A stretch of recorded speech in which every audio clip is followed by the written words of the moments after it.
जय श्री राधा कृष्ण।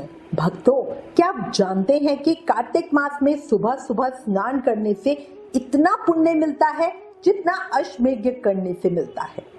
कार्तिक मास के संबंध में पुराणों में उल्लेख है जिसमें ब्रह्मा जी बताते हैं कि कार्तिक मास के समान कोई मास नहीं, सतयुग के समान कोई युग नहीं, वेदों के समान कोई शास्त्र नहीं और गंगा जी के समान कोई दूसरा तीर्थ नहीं, साथ ही अन्नदान के बराबर कोई दान नहीं होता। कार्तिक मास धार्मिक कार्यों के लिए बहुत शुभ महीना होता है। इस महीने में मंदिर में जागरण, कीर्तन, दीपदान, तुलसी और आंवले के पेड़ की पूजा करना श्रेष्ठ फलदायी होता है। आज के इस वीडियो में मैं आपको बताने वाली हूँ कार्तिक स्नान का महत्व, लाभ और सही तरीका। तो वीडियो को अंत तक जरूर देखना क्योंकि यहाँ आपको मिलेगी पूरी और गहरी जानकारी। कार्तिक मास को धर्म और मोक्ष का महीना कहा गया है। इस मास में भगवान के निमित्त किए गए पुण्य कर्म का कभी नाश नहीं होता। शास्त्रों में लिखा है इस समय भगवान विष्णु जल में निवास करते हैं, यानी कार्तिक मास में स्नान का अर्थ है सीधे भगवान विष्णु के चरणों का स्पर्श करना। गंगा माता स्वयं देव स्वरूप में हर नदी तालाब में विराजमान रहती है। स्नान करने वाले को पापों से मुक्ति मिलती है, स्वस्थ लाभ होता है और जीवन में समृद्धि आती है। शास्त्रों के अनुसार कार्तिक महीने में जो लोग भोर से पहले उठकर नदी, तालाब, पोखर आदि में स्नान करके विष्णु जी की पूजा करते हैं, उन पर भगवान की असीम कृपा होती है। याद रखो, कार्तिक स्नान सिर्फ जल से नहीं होता, ये तो आत्मा को पवित्र करने की प्रक्रिया है। श्रीमद् भागवत महापुराण में कथा आती है कि कार्तिक स्नान और पूजा के कारण ही सत्यभामा जी को श्री कृष्ण की पत्नी बनने का सौभाग्य मिला। इसी प्रकार कार्तिक मास में स्नान और दान करने से तीर्थ यात्रा के बराबर फल मिलता है। प्रयागराज में कुंभ में स्नान करने जैसा पुण्य कार्तिक में हर दिन स्नान करने मात्र से मिल जाता है। अब हमें कार्तिक स्नान क्यों करना चाहिए और इसके पीछे विज्ञान क्या कहता है उसकी चर्चा करते हैं। तो देखो, वर्षा ऋतु के बाद वातावरण में कई जीवाणु पनपते हैं। कार्तिक में सूरज की किरणें सीधे धरती पर आ पड़ती हैं और हानिकारक जीव नष्ट हो जाते हैं।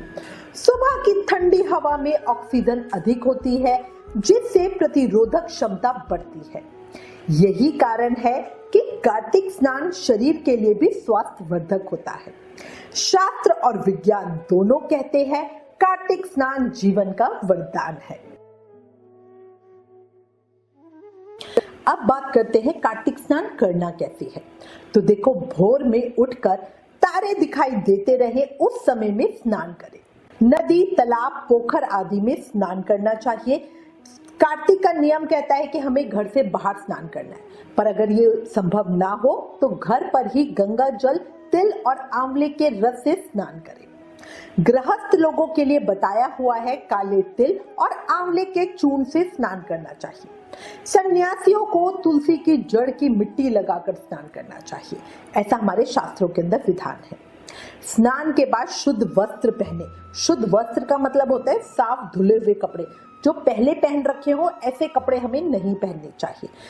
पहले पहनने का मतलब ये नहीं कि हमें नए ब्रांड न्यू कपड़े पहनने हैं। पहले पहनने का मतलब है, जैसे कई बार ऐसा होता है कि आप कभी आधा एक घंटा के लिए कहीं बाहर गए, आपने कोई ड्रेस चेंज की और उसके बाद वापस आके घर उतार के उसको रख दिया और अगले दिन पूजा के समय आप वो पहनना चाहो तो नहीं, वो कपड़े आप नहीं पहनोगे। जो बिल्कुल धुले हुए कपड़े होते हैं वही हमें पहनने चाहिए। इसके अलावा भगवान विष्णु की बढ़िया पूजा करें। तुलसी, आंवला, पीपल, पथवारी पर दीपदान करें, उनको सींचे, बहुत अच्छा होता है। मंदिर में जाके भजन कीर्तन करें। भगवान शिव का रोज अभिषेक जरूर करें। कार्तिक महत्तम की कथा सुने, कार्तिक की कहानियां सुने। अगर किसी भी कारण से आप मंदिर नहीं जा पा रहे हैं तो घर में ही पूजा की जा सकती है। आप घर में ही तुलसी जी के पास बैठकर कार्तिक महत्तम और कार्तिक की कहानियां सुन सकते हैं। सप्तमी, द्वितीया, नवमी, दशमी, त्रयोदशी और अमावस्या को तिल और आंवले से स्नान नहीं किया जाता।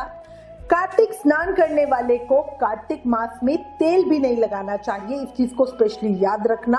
सिर्फ नरक चतुर्दशी के दिन मतलब दीपावली से एक दिन पहले तेल लगाया जा सकता है। वो रूप चौदस होती है, उस दिन तेल लगा के स्नान करना ज्यादा अच्छा होता है।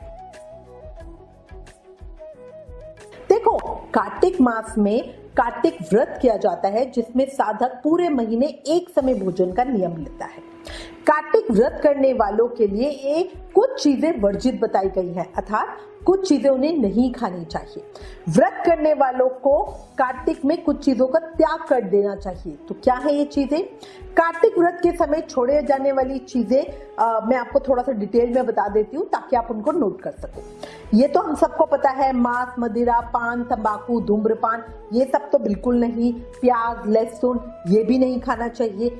इसके अलावा मसूर, उड़द की दाल, बासी भोजन और दूसरों का झूठा भोजन ये नहीं करना चाहिए। सिर्फ एक समय भोजन करना चाहिए, वो भी बिल्कुल प्योर सात्विक भोजन। केवल एक बार जमीन पे पत्तल पे भोजन करना चाहिए। इसके अलावा राई, खटाई और मादक वस्तुएं ना लें। दाल, तिल, पकवान और दान किया हुआ भोजन भी ग्रहण ना करें। दान किए हुए का मतलब होता है भंडारा होता है, वहां का भोजन भी हमें नहीं खाना चाहिए। किसी भी जीव का मांस, पान, तंबाकू, धूम्रपान, नींबू, मसूर, बासी या झूठा अन्न बिल्कुल ना लें।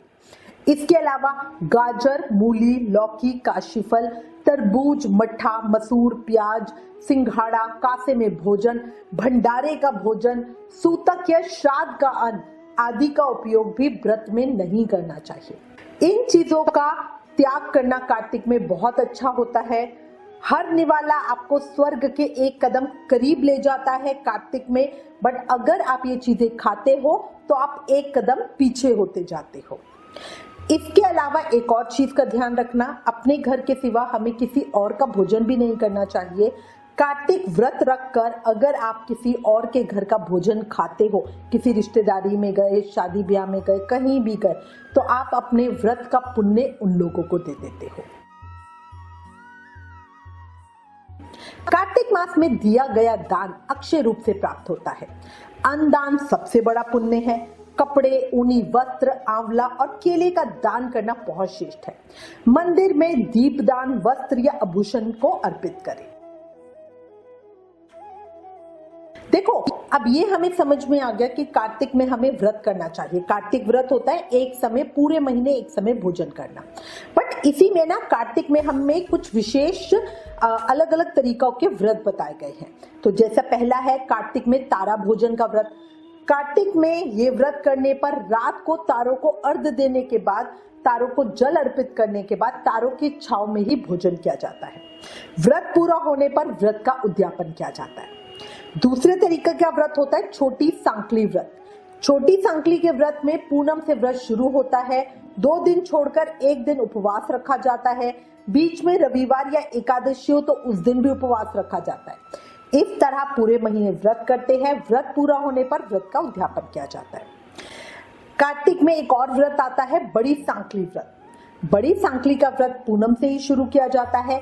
एक दिन छोड़कर एक दिन उपवास रखा जाता है।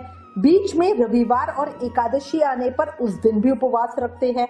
व्रत पूरा होने पर उद्यापन किया जाता है। इसके अलावा आता है चंद्रायन व्रत। कार्तिक लगते ही पूर्णिमा से चंद्रायन व्रत शुरू किया जाता है।